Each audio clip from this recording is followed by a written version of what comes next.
Chomsky ने अपनी सामाजिक संरचनावाद सिद्धांत में निम्न में से किसे विद्यार्थियों में अधिगम को सुसाध्य करने हेतु उपयुक्त बताया है?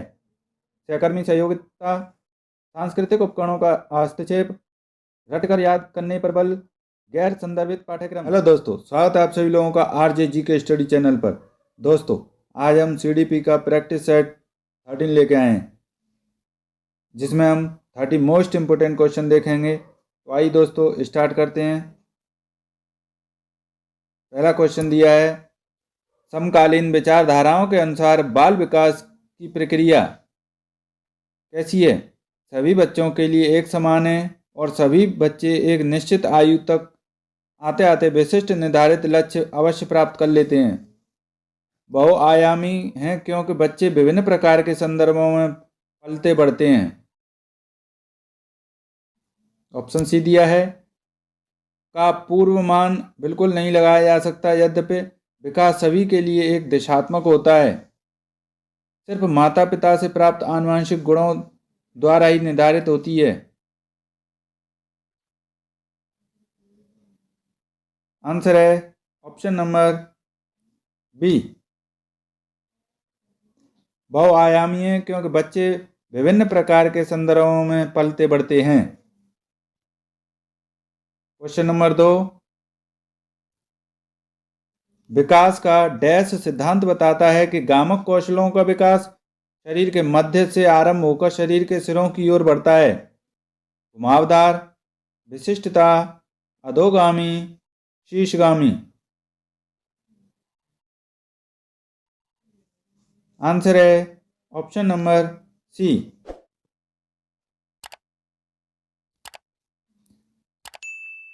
3 नंबर क्वेश्चन, विकास की किस अवस्था में बच्चे कल्पनाशीलता वाले खेल में सक्रिय रूप से भाग लेते हैं? शैशवावस्था, प्रारंभिक बाल्यावस्था, मध्य बाल्यावस्था या किशोरावस्था? आंसर है option number B, early childhood. Question number 4, निम्न में से कौन सी बच्चों के सामाजिकरण के द्वितीयक संस्थाएं हैं? परिवार, मीडिया, धार्मिक संस्थाएं, विद्यालय?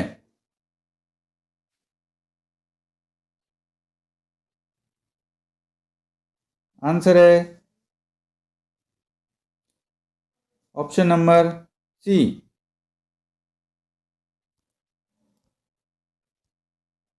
क्वेश्चन नंबर 5,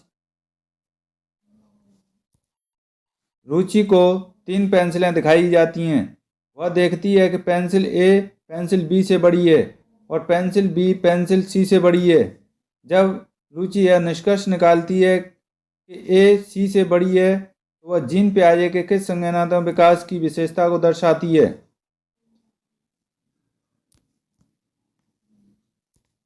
क्रमबद्धता, संरक्षण, सकर्मक अनुमान, कल्पना आधारित निगमनात्मक तर्क?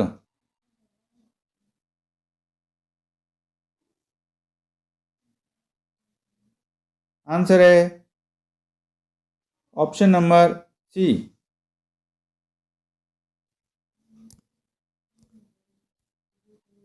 क्वेश्चन नंबर 6, जीन पियाजे के संज्ञानात्मक विकास के सिद्धांत के अनुसार मूर्त संक्रियात्मक चरण में बालक निम्न में से क्या कर पाने के योग्य होता है? प्रतिवर्तन, परिकल्पना आधारित निगमनात्मक तार्किक चिंतन, अमूर्त चिंतन या प्रतिज्ञापित चिंतन? आंसर है option number A, reversibility. Question number 7, निम्नलिखित में से कौन सा चरण लॉरेंस कोलबर्ग द्वारा दिए गए नैतिक विकास के सिद्धांत में शामिल नहीं है? इसमें नहीं पूछा है। पारंपरिक चरण, अपारंपरिक चरण, उत्तर पारंपरिक चरण या पूर्व पारंपरिक चरण?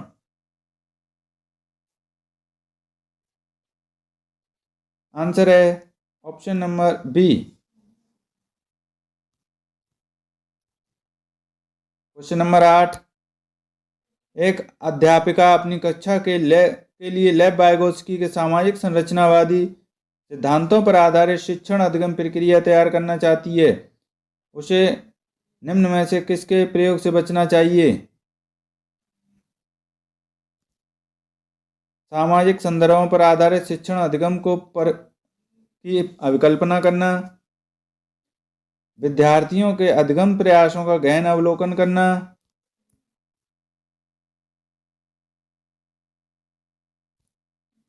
अधिगम के आकलन के लिए मानकीकृत परीक्षाओं का इस्तेमाल, आवश्यकता के अनुसार पाठ का प्रयोग। आंसर है ऑप्शन नंबर सी, नहीं पूछा है इसलिए ऑप्शन नंबर सी सही होगा। क्वेश्चन नंबर 9,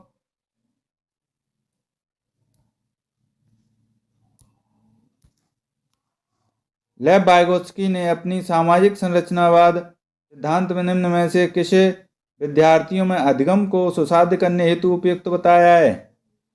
सहकर्मी सहयोगिता, सांस्कृतिक उपकरणों का हस्तक्षेप, रटकर याद करने पर बल, गैर संदर्भित पाठ्यक्रम। आंसर है option number A. Question number 10,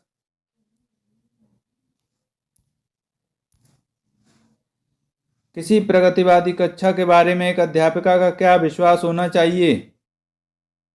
कक्षा हमेशा कठोर नियंत्रण में रहे और सिर्फ अध्यापक को निर्देश देने चाहिए। अधिगम केवल कक्षा में ही होता है। कक्षा में विद्यार्थी अपने साथ विविध प्रकार के समृद्ध अनुभव लाते हैं। विद्यार्थी केवल ड्रिल और अभ्यास के माध्यम से ही सबसे अधिक सार्थकता से सीखते हैं।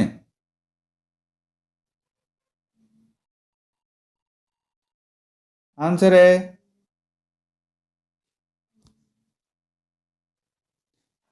ऑप्शन नंबर सी, कक्षा में विद्यार्थी अपने साथ विविध प्रकार के समृद्ध अनुभव लाते हैं। क्वेश्चन नंबर 11, किस विचारक ने इस बात को नकारा है कि बुद्धि एकल इकाई है और कई पृथक स्वतंत्र बुद्धियों का सिद्धांत प्रतिपादित किया है? जीन पियाजे, Howard Gardner, Lev Vygotsky, Lawrence Kohlberg. Answer है option number B, Howard Gardner ने 9 बुद्धि के प्रकार बताए हैं।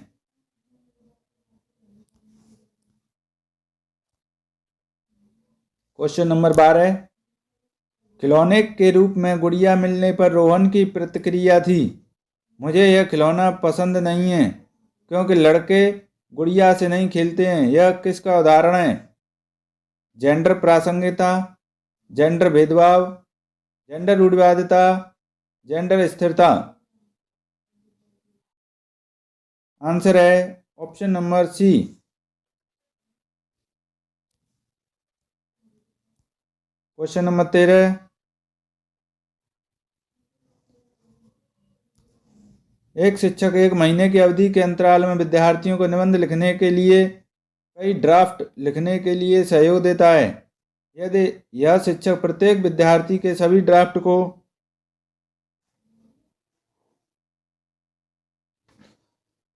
ध्यान में रखता है और उन सभी ड्राफ्ट पर काम करने की प्रक्रिया को भी मान्यता देता है, तो इस प्रकार के मूल्यांकन को क्या कहेंगे? योगात्मक, मानक संदर्भित, रचनात्मक या मानकीकृत? आंसर है option number C, formative. Question number 14, एक बहुभाषीय कक्षा में शिक्षक को वार्तालाप के लिए मातृभाषा के उपयोग को निरुत्साहित करना चाहिए।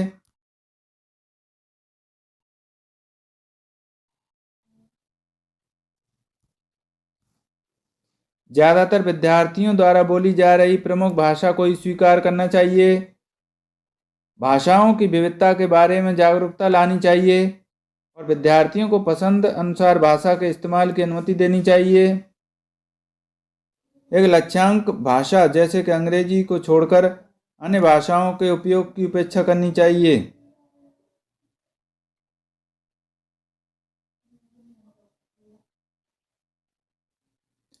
आंसर है option number C.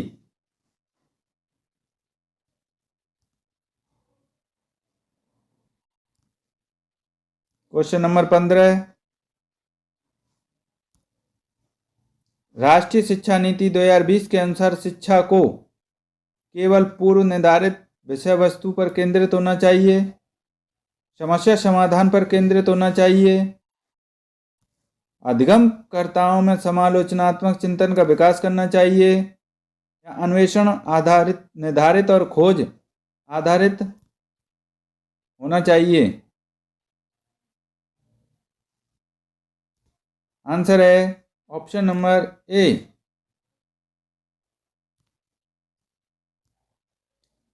Question number 16, पाठ्यक्रम को जल्दी पूरा करने के लिए एक शिक्षिका हमेशा अपनी पसंद के ही कुछ बच्चों से उत्तर पूछ लेती हैं। शिक्षिका द्वारा किया गया यह कार्य पाठ्यक्रम पूरा करने हेतु न्यायोचित है।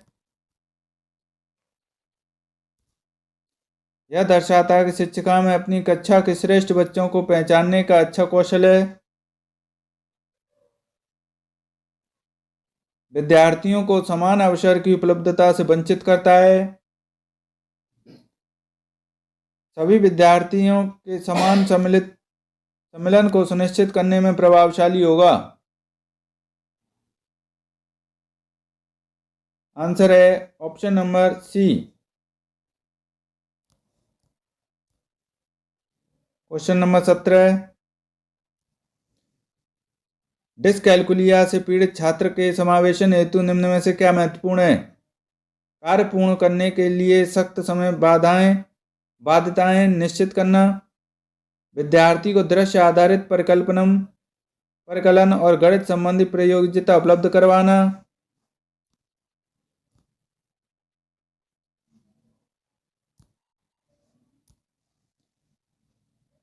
पाठ्यांश में मौजूद प्रसंगोचित जानकारी को निष्प्रभ करने के लिए अतिरिक्त विषय वस्तु जोड़ देना, विद्यार्थी का अधिगम के आकलन के लिए सिर्फ मानकीकृत तरीकों का इस्तेमाल करना। आंसर है option number B. Question number 18, एक दृष्टिबाधिता वाले विद्यार्थी के लिए निम्न में से कौन सी सामग्री लाभदायक नहीं होगी?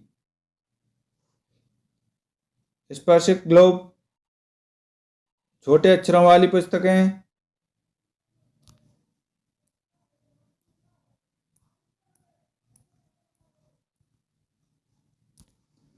दृश्य पठन सॉफ्टवेयर, ब्रेल लिपि वाली पुस्तकें।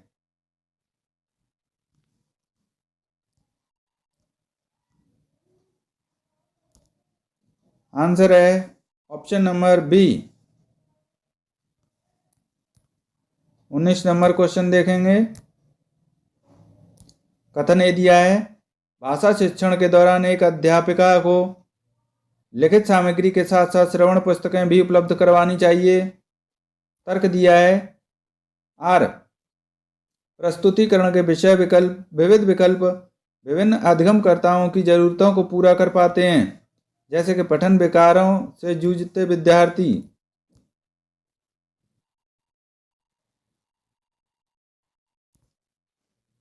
ए और आर दोनों सही हैं और आर ए की सही व्याख्या करता है। ए और आर दोनों सही हैं और आर ए की सही व्याख्या नहीं करता। ए सही है लेकिन आर गलत है। ए और आर दोनों सही हैं। आंसर है option number A. Question number 20, एक सृजनात्मक बालक में निम्न में से कौन से गुण मौजूद होंगे?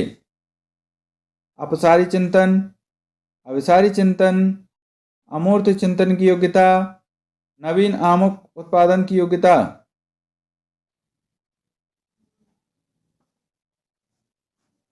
आंसर है option number C. Question number 21, कथन ये दिया है कक्षा में मूल्यांकन के लिए शिक्षकों को विविध विधियों का प्रयोग करना चाहिए। कारण आर है, एक कक्षा में बच्चे की सफलता और असफलता को केवल पेपर पेंसिल परीक्षा के द्वारा सही और पूर्ण रूप नहीं निर्धारित किया जा सकता।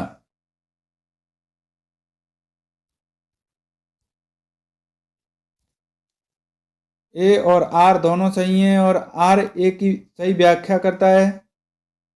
ए और आर दोनों सही हैं और आर ए की सही व्याख्या नहीं करता। ए सही है लेकिन आर गलत है। ए और आर दोनों सही हैं। आंसर है option number A. Question number 22, किसी संप्रत्यय को पढ़ाने के लिए एक अध्यापिका विभिन्न उदाहरण प्रस्तुत करती है और उसके बाद विद्यार्थियों को उन उदाहरणों द्वारा एकत्रित जानकारी के आधार पर नियम निर्धारित करने को कहती है। इस क्रिया में अध्यापिका किस अधिगम का इस्तेमाल कर रही है?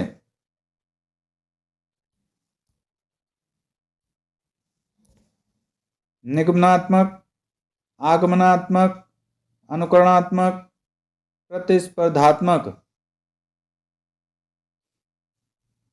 आंसर है ऑप्शन नंबर बी। उदाहरण से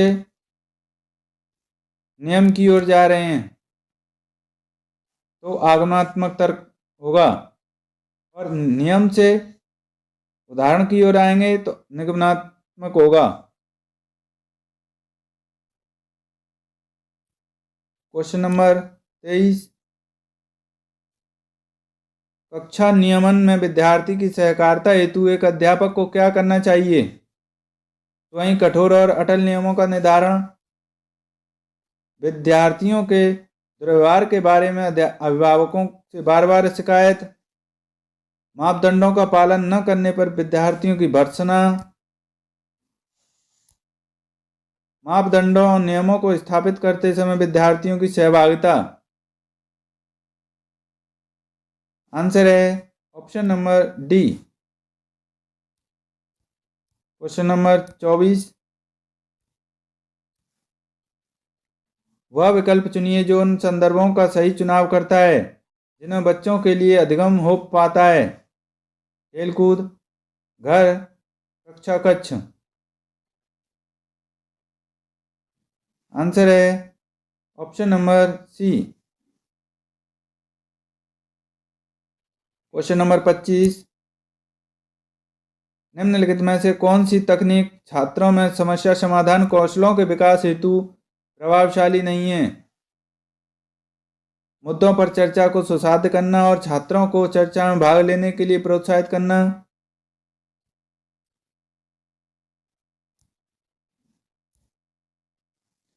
समस्या को हल करने के लिए छात्रों को विचार मंथन एवं विचार उत्पन्न करने के लिए प्रोत्साहित करना,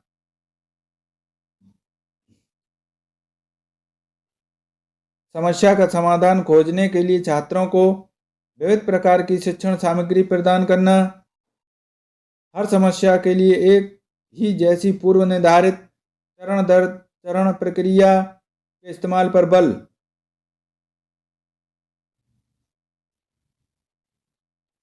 आंसर है option number D.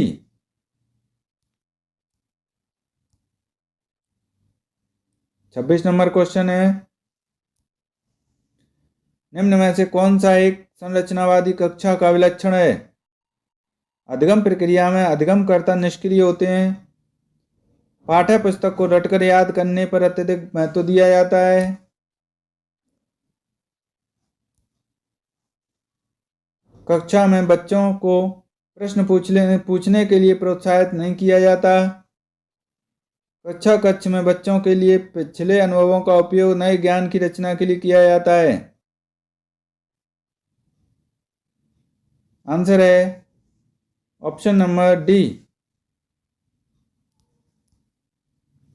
Question number 27, निम्न में से कौन सी विचारधारा बच्चों के अधिगम में अवरोधक है? त्रुटियां अधिगम की प्रक्रिया का ही एक हिस्सा हैं।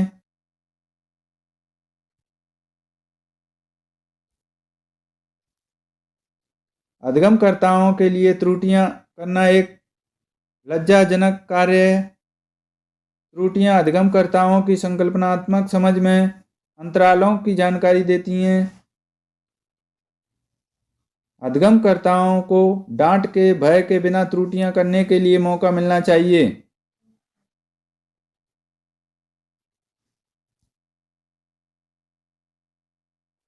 आंसर है ऑप्शन नंबर बी।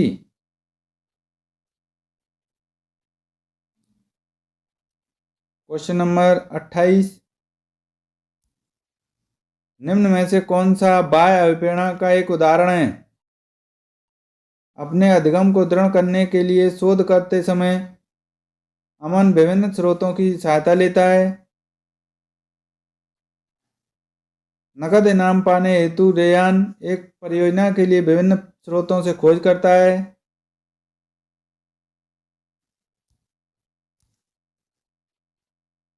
सितारा अपने स्व संतोषण के लिए अपने से बड़ों से नियमित तौर पर प्रतिपुष्टि लेती है। अपनी व्यक्तिगत अभिरुचि एवं अपनी क्षमताओं को बढ़ाने के लिए कुलमित क्रियाकलाप का नियमित रूप से अभ्यास करता है। आंसर है option number B. Question number 29, कोविड-19 महामारी के दौरान तनाव ने विद्यार्थियों के प्रदर्शन को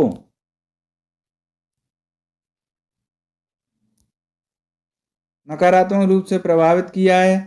यह निम्नलिखित में से किस प्रकार के संबंध को स्पष्ट करता है? प्रतियोगिता और संज्ञान, संज्ञान और संवेग, आनुवंशिकता और निष्पादन, आनुवंशिकता और वातावरण। आंसर है ऑप्शन नंबर बी। अंतिम क्वेश्चन, अधिगम अधिक सार्थक और प्रभावशाली होता है अगर वह मुख्यतः हो शिक्षक निर्देशित, सहपाठियों द्वारा निर्देशित, पाठ्य पुस्तक केंद्रित, स्वनिर्देशित।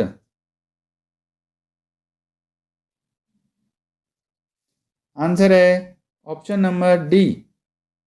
तो दोस्तों, अगर आपको हमारी ये वीडियो अच्छी लगी हो तो वीडियो को लाइक कीजिए, चैनल को सब्सक्राइब कीजिए, जिससे हमें मोटिवेशन मिलता है। धन्यवाद दोस्तों।